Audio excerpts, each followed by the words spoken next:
A paz do Senhor Jesus, meus amados irmãos. Aqui é a missionária Arlete, iniciando a nossa primeira pré-aula da Escola Bíblica Dominical, revista da editora Betel, neste segundo trimestre de 2020, quando estaremos estudando o tema Salmos, uma referência para a vida de adoração e oração do cristão, comentada pelo pastor Adriel Gonçalves do Nascimento. Devido a esse período de quarentena por causa da pandemia do coronavírus ou Covid-19, não estamos realizando as nossas aulas da Escola Bíblica Dominical nos templos para evitarmos aglomerações. No entanto, temos a oportunidade de estarmos virtualmente unidos para os estudos da nossa Escola Bíblica Dominical, tendo a firme convicção de que o nosso Deus tem o controle de todas as coisas. Por isso, antes de iniciarmos o comentário de hoje, como de costume, vamos buscar a direção do Espírito Santo de Deus, o nosso professor por excelência. Grande e maravilhoso Deus, neste momento estamos aqui diante da Tua presença, Pai, com os nossos corações cheios de gratidão por tudo que Tu és para nós, por tudo que Tu tens feito e por tudo que Tu vais fazer. Pai, nós precisamos de Ti, nós precisamos de Ti, Espírito Santo de Deus, para compreendermos as profundezas da Tua palavra. Nos ajude neste estudo, derrama sobre nós a Tua graça, a Tua unção, em o nome de Jesus, o Teu Filho amado, em nome de Jesus. Amém. Meus amados irmãos em Cristo, eu não posso deixar de agradecer aqui a cada um de vocês que durante a nossa ausência orou por nós, procurou saber o que estava acontecendo, nos dando todo o apoio e o incentivo a esse trabalho. Agradecemos também o nosso pastor, Divino Bispo Leandro, e a toda a Igreja Assembleia de Deus Nação Madureira do Jardim Aureni 1, aqui de Palmas, Tocantins. E você que nos assiste agora, não se esqueça de nos ajudar também com o seu like, se inscrevendo aqui no nosso canal, deixando o seu comentário sobre a lição estudada e também compartilhando esse vídeo com outros irmãos, contribuindo assim para o fortalecimento deste trabalho. Lembrando sempre de conferir se o sininho das notificações está devidamente ativado para receberem de primeira mão as nossas postagens.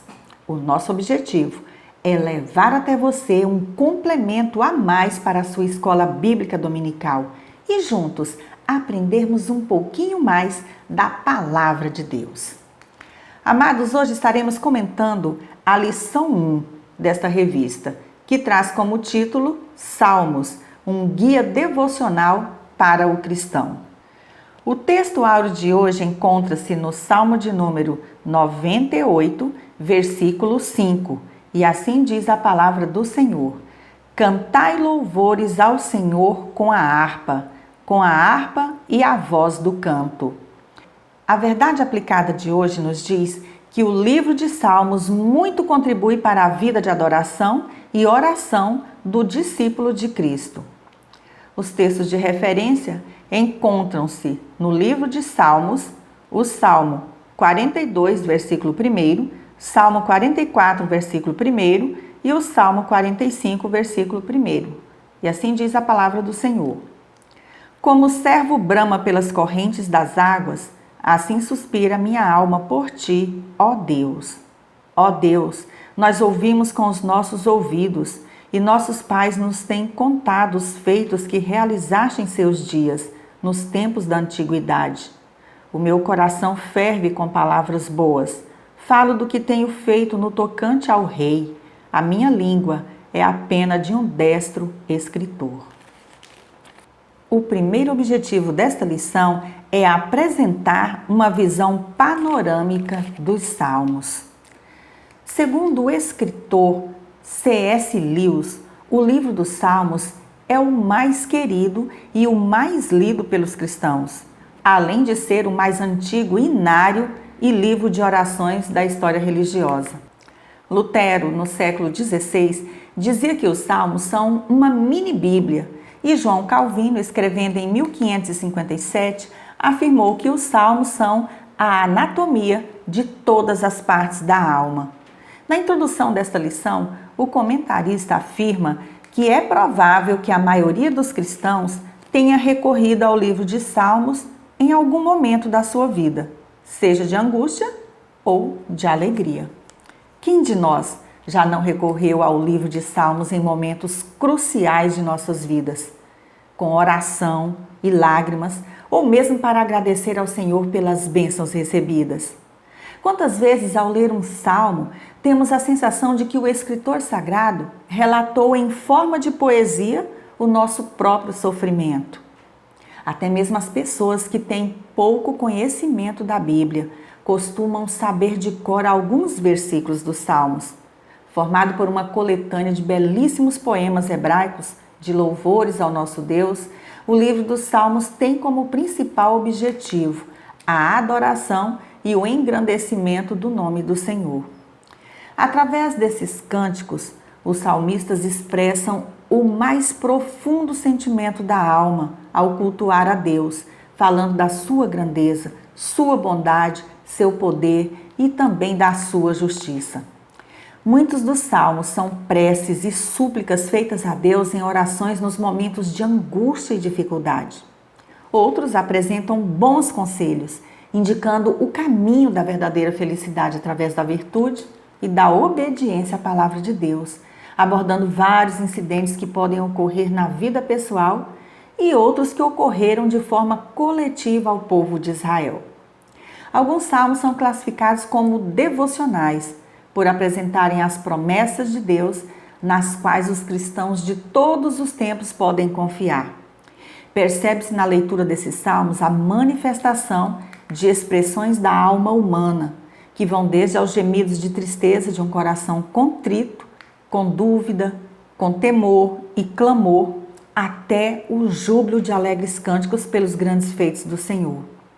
Apesar dos salmos terem sido escritos há muitos séculos, esses cânticos espirituais continuam sendo de grande edificação para a Igreja do Senhor.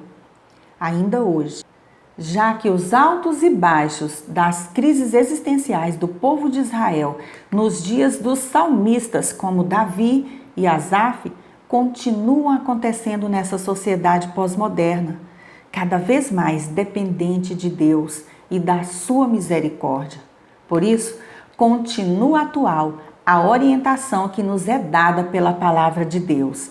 Salmodiai ao Senhor, vós que sois seus santos, e dai graças ao seu santo nome. Salmo 30, versículo de número 4.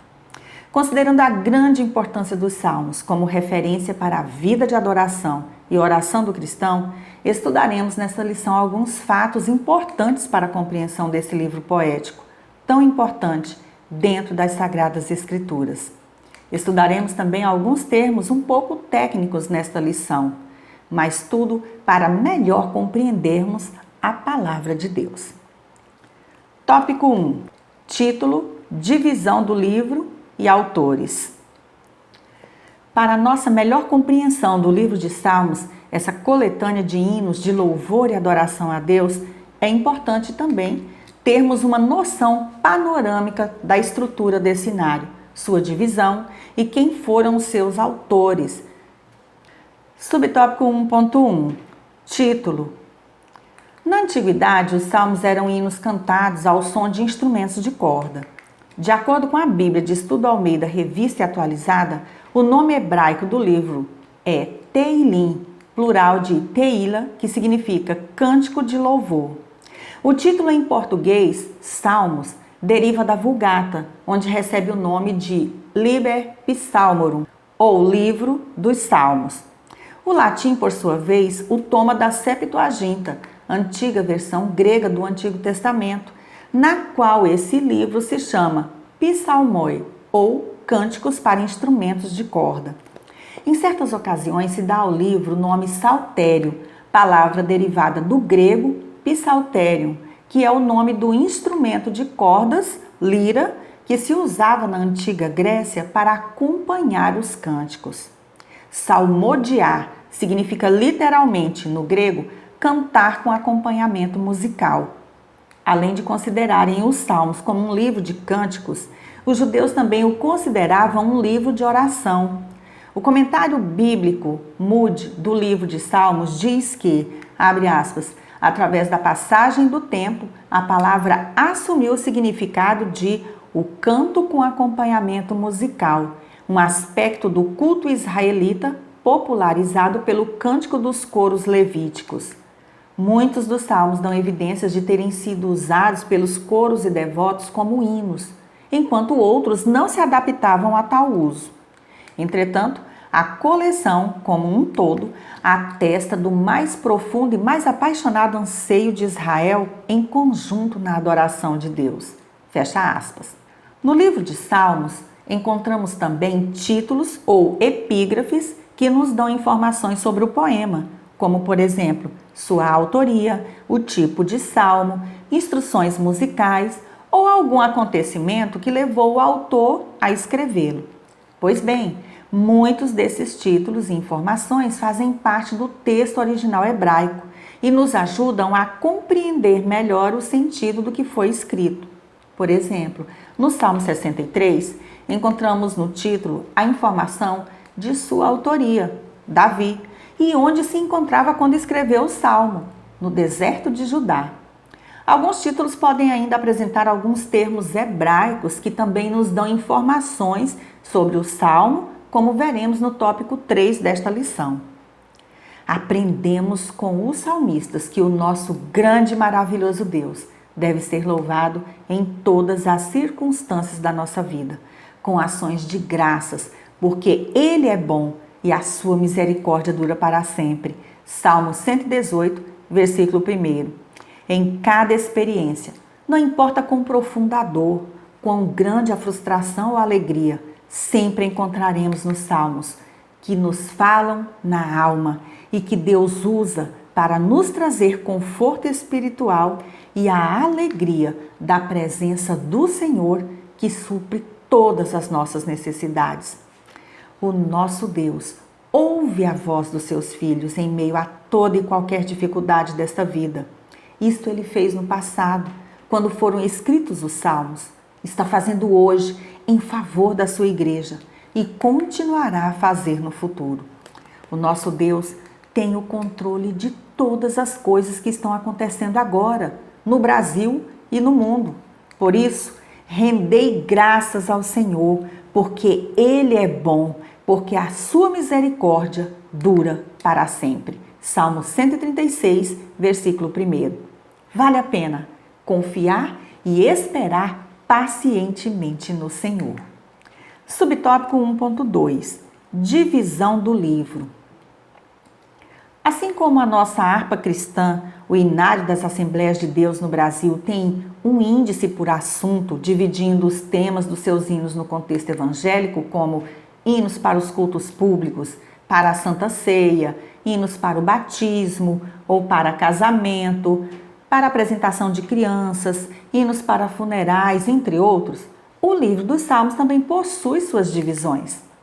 De acordo com a tradição hebraica, os Salmos foram divididos em 5 livros, sendo que cada um deles correspondem a um livro do Pentateuco, os 5 livros de Moisés, devido à semelhança de conteúdos entre eles. Essa semelhança é tão impressionante que, segundo a tradição, certos rabinos dos antigos tempos chamavam os Salmos de o Pentateuco de Davi. E essa era a divisão. Livro 1, Salmo 1 até o Salmo 41, que correspondem ao livro de Gênesis por causa de sua ênfase sobre o pecado do homem e sua necessidade de Deus.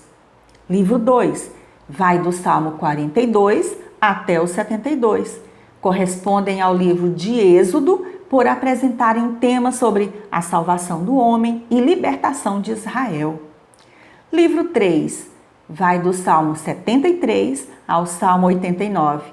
Assim como acontece no livro de Levítico, falam do tabernáculo, da liturgia levítica e da santidade de Deus. Livro 4 vai do Salmo 90 ao 106. A semelhança do livro de Números, Esses salmos abordam temas relacionados aos perigos e à proteção durante a peregrinação do povo de Israel no deserto. Vários desses salmos são proféticos, apontando para o futuro, quando chegar o tempo em que o povo de Israel findará suas peregrinações entre as nações gentílicas. E temos também o livro 5, que vai do Salmo 107 ao 150, correspondendo ao livro de Deuteronômio, pelo fato de enaltecer a palavra de Deus, a lei e o louvor.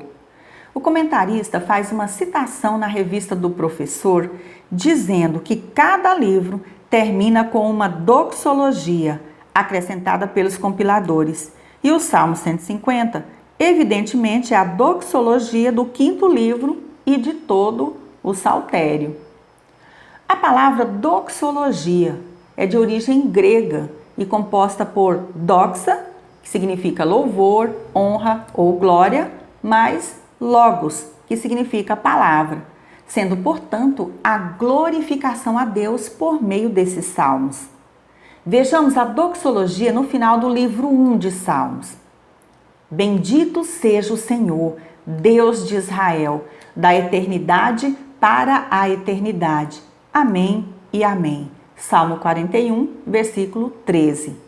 Encontramos também a doxologia no final dos demais livros, conforme está escrito no Salmo 72, 18 e 19, Salmo 89, 52, Salmo 106, versículo 48 e o Salmo 150, versículos 1 ao 6, que é totalmente de louvor. A palavra hebraica aleluia significa louvar ao Senhor e aparece em muitos salmos. Vejamos um exemplo de como o salmista convoca a todas as criaturas da terra a louvar o nosso Deus. Todo ser que respira, louve ao Senhor. Aleluia. Salmo 15, versículo de número 6. Portanto, a doxologia geralmente está presente como parte da liturgia em um culto de adoração ao Deus Criador. Antes de tudo, é uma entusiástica e emocional declaração de agradecimentos a Deus, reconhecendo os seus feitos e a sua grandeza. Além dessa divisão principal em 5 livros, existem também as categorias ou tipos dos salmos, como salmos didáticos, de gratidão e louvor, salmos históricos, os salmos messiânicos e etc., sendo todos eles riquíssimos quanto aos seus conteúdos teológicos e úteis em todo o tempo para a nossa caminhada cristã. Como está escrito, lâmpada para os meus pés é a tua palavra e luz para os meus caminhos. Salmo 119, versículo 105. Subtópico 1.3. Autores. Sempre que falamos em salmos, logo lembramos do rei Davi, tocando sua harpa e entoando lindos cânticos de louvor a Deus. Mas vale aqui lembrar que ele não escreveu sozinho os 150 salmos que nós conhecemos. O livro dos Salmos foi escrito durante um período de aproximadamente 1000 anos, por diferentes autores que, por sua vez, viveram em diferentes épocas e passaram por situações diversas. Desses salmos, Davi escreveu apenas 73, os quais nos mostram várias circunstâncias de sua vida, como, por exemplo, quando era apenas um jovem pastor de ovelhas do seu pai, quando fugiu do rei Saul, ou quando já era ele o rei de Israel, como também quando ele já era guerreiro e etc. Mas como saber quais eram os salmos de Davi? Geralmente, o seu nome aparece nas epígrafes ou títulos desses hinos. Alguns estudiosos consideram que Davi escreveu vários outros salmos, mas não existem informações suficientes para comprovar isso.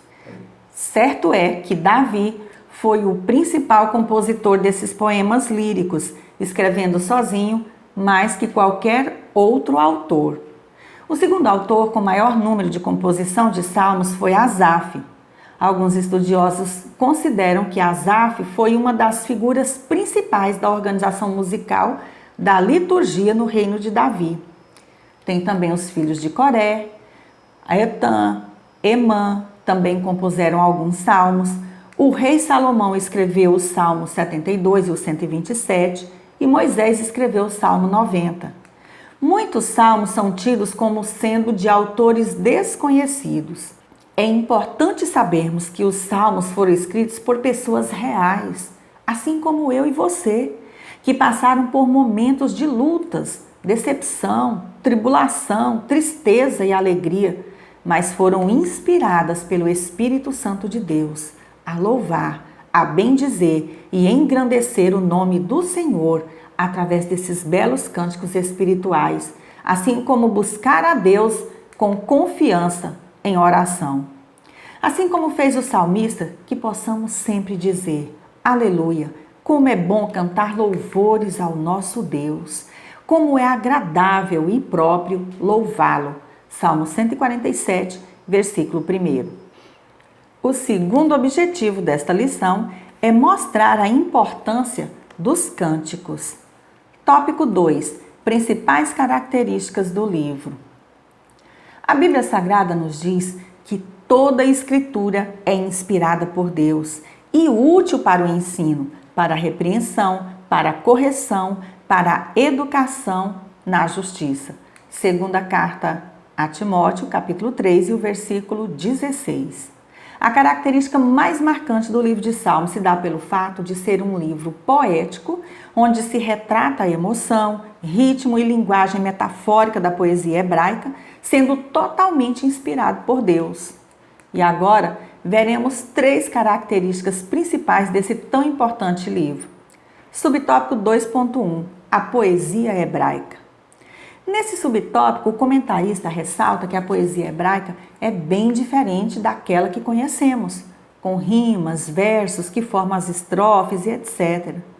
O que caracteriza na poesia hebraica é o paralelismo, a relação entre as ideias, sem qualquer preocupação com a rima, palavras e sons. Na verdade, os hebreus se preocupavam mais com o conteúdo da poesia, os princípios e conceitos, do que com o seu mecanismo literário.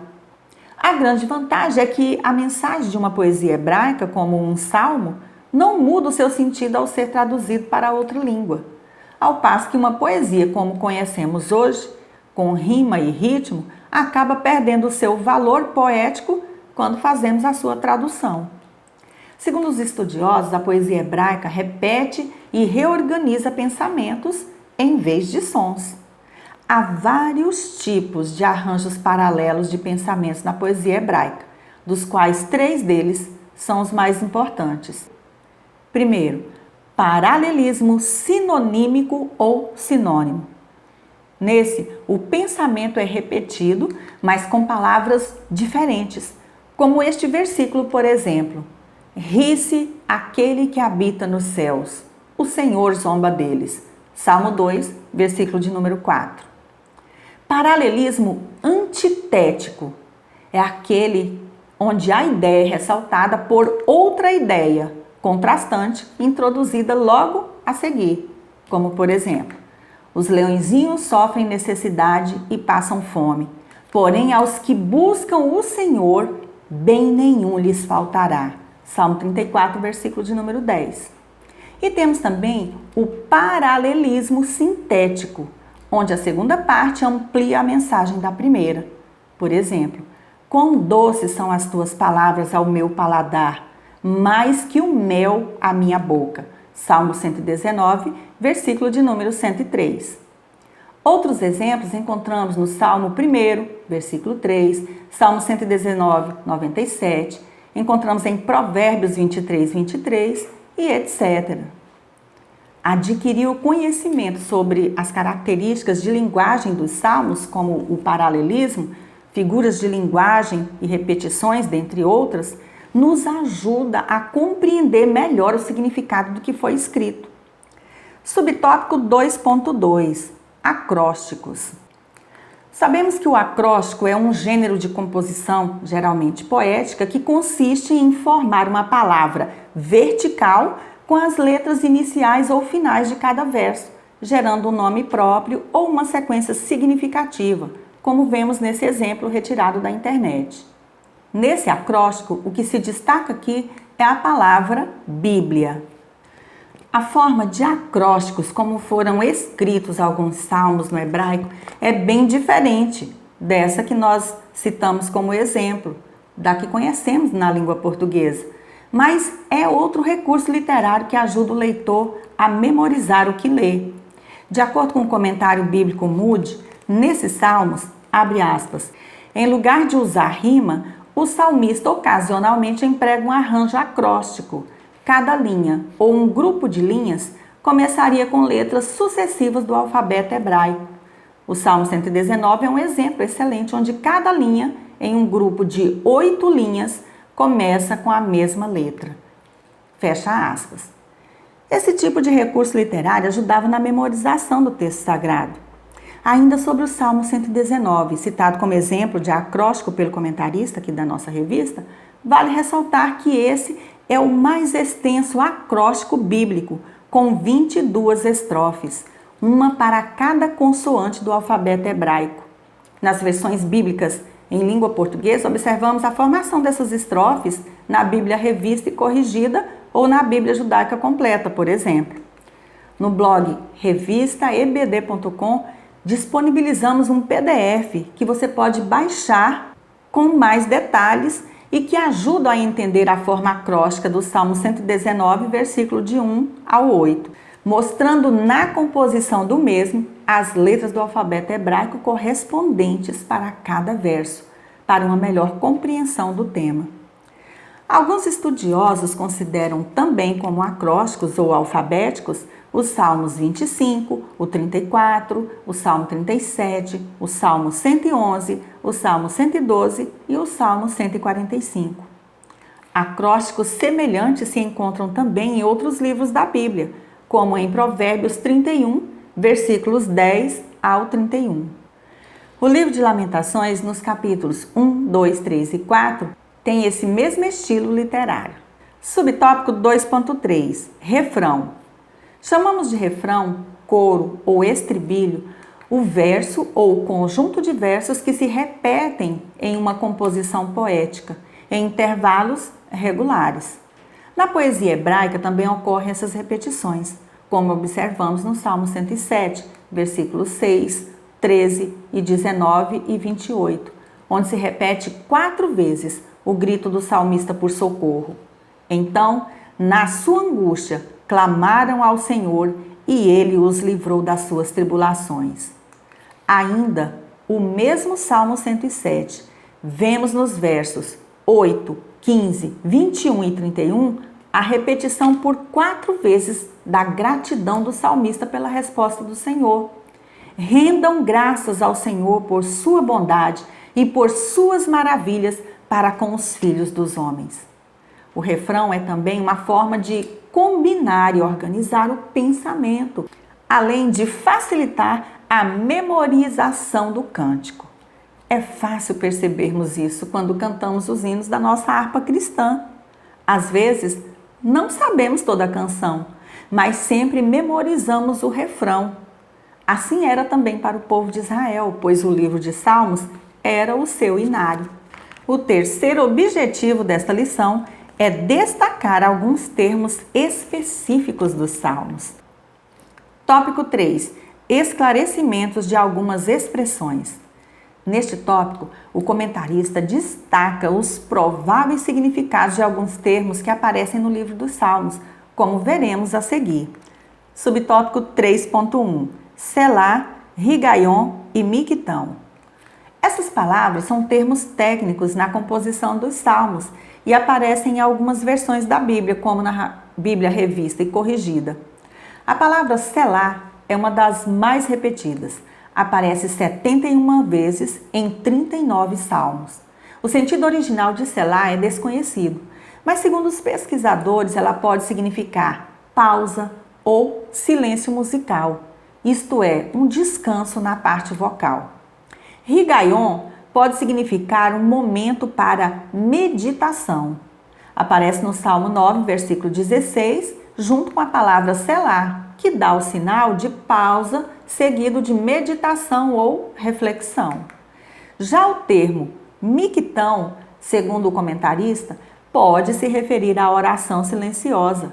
Lembrando aqui que, apesar de não existir uma definição concreta, alguns estudiosos apontam significados diferentes para esse termo, defendendo a ideia de que na literatura representa o gênero poético criado na Grécia e popularizado em Roma, consistente em poesias curtas, alguns poucos versos ou estrofes de conteúdo concentrado e incisivo, de fácil memorização e agradável à leitura.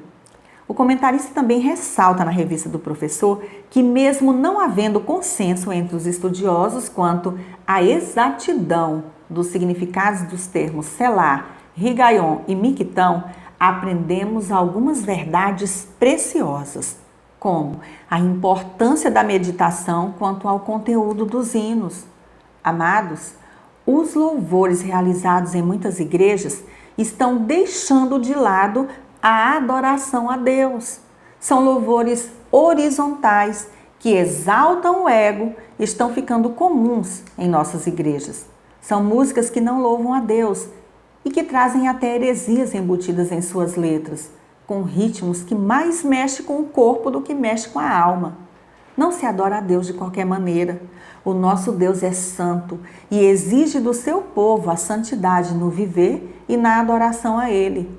O próprio Deus deu ao seu povo as orientações de como lhe prestar culto no passado.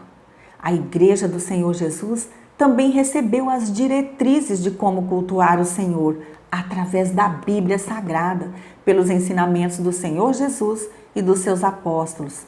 E não podemos ser relapsos com os conteúdos dos louvores a Deus. Outra coisa que aprendemos é a necessidade de unirmos a oração, a palavra de Deus e os cânticos nos cultos. Percebemos que em muitas igrejas é destinado um grande período para os cânticos, coreografias, teatros, e o tempo destinado à oração e à palavra de Deus é o mínimo. O povo quer atrações que o façam sentir bem nas igrejas, mas o que realmente está precisando é do ensino da palavra de Deus para que não pereçam. Oséias 4:6. Subtópico 3.2. Jedutum e Masquil. Aqui, o comentarista nos apresenta mais dois termos hebraicos que ainda aparecem em algumas versões bíblicas, como, por exemplo, na Bíblia Almeida Revista e Corrigida. Na maioria das versões bíblicas, esses termos estão traduzidos já para o português. No comentário da Bíblia King James sobre Jedutum, temos a informação de que ele era um dos 3 mestres de corais de Davi. Jedutum foi nomeado para ministrar louvores ao Senhor. Está escrito no primeiro livro de Crônicas, capítulo 16, versículo 41 e 42. Apesar de não ter um consenso quanto ao significado do termo masquil, muitos estudiosos consideram que, ao aparecer em um título no livro de Salmos, indica que o texto é didático ou instrutivo. No hebraico, masquil pode indicar um termo literário musical, que na Bíblia ocorre no título de 13 salmos: o Salmo 32, Salmo 42, Salmo 44, Salmo 45, Salmo 52, Salmo 53, Salmo 54, o Salmo 55, Salmo 74, Salmo 78, Salmo 88, Salmo 89 e Salmo 142. É uma forma verbal que significa ser perspicaz, ou seja, ser capaz de compreender, de perceber alguma lição de sabedoria, ensinamento ou instrução. Esses salmos instruíam o povo no caminho do bem e da prosperidade espiritual. Sob esse ponto de vista, o que está escrito no salmo pode ser aplicado na vida diária. Entre muitos ensinamentos preciosos no livro dos Salmos, vejamos um bastante útil para os nossos dias, principalmente para quem está angustiado, ansioso com a situação difícil que estamos vivendo hoje. Lança o teu cuidado sobre o Senhor e Ele te susterá, nunca permitirá que o justo seja abalado. Salmo 55, versículo 22. Subtópico 3.3. Degraus. Essa palavra também aparece em alguns títulos. O Salmo 120 marca o início de uma coleção de 15 salmos, que vai do 120 ao 134, cujo título hebraico é Cântico Gradual ou das Subidas, também chamados Cânticos dos Degraus. Segundo alguns estudiosos, esse título se deve ao fato de que esses salmos eram cantados pelos peregrinos que subiam a Jerusalém, especialmente nas 3 grandes festas anuais, a Páscoa, Pentecostes e Tabernáculos. Enquanto as famílias peregrinavam com dificuldade até a Cidade Santa para louvar nas festas, considerando que quando se vai para Jerusalém, não importando a parte geográfica onde você esteja, sempre você está subindo a Jerusalém. Então essas famílias cantavam esses salmos para louvar a Deus e se animar. Quando esses peregrinos chegavam ao templo, acabava-se a viagem e podia então participar da festa sagrada. Existe aqui uma semelhança entre aqueles peregrinos e os cristãos de hoje. Estamos neste mundo como peregrinos e forasteiros espirituais. Isso nós encontramos na primeira carta de Pedro, capítulo 2, versículo 11. A nossa pátria não é aqui. A nossa pátria está nos céus. Filipenses 3, 20. E a caminhada até lá pode ser árdua, dura e espinhosa, mas prossigamos entoando hinos de louvor ao Senhor até alcançarmos o nosso destino, os portões celestiais. Ali a nossa alegria será completa na presença do Senhor Jesus, o nosso Salvador. Para concluir, o livro dos Salmos é um indispensável guia para o louvor e a oração, tanto individual como coletiva, principalmente neste tempo de tantas distorções e superficialidade doutrinária expressas em muitos cânticos. Convidamos você, meu irmão ou irmã em Cristo, a visitar o blog revistaebd.com para baixar ali os slides referentes a esta lição e também ouvir os 3 hinos da harpa sugeridos aqui na nossa revista e acessar também os demais comentários. O nosso blog hinosdaharpa.org também aguarda a sua visita. Estamos ali disponibilizando os hinos da nossa harpa cristã com cifras, partituras e biografias dos seus autores. Agradeço pela sua companhia. Se você gostou desta pré-aula, inscreva-se no nosso canal, deixe aqui o seu like, o seu comentário para contribuir com a divulgação deste trabalho e compartilhe esse vídeo com outros irmãos. Também nos informe de qual cidade você está nos assistindo. Que Deus, em Cristo Jesus, continue te abençoando grandemente. Fique na graça e na paz do nosso Senhor e Salvador Jesus Cristo. E até a nossa próxima pré-aula, se Deus assim nos permitir.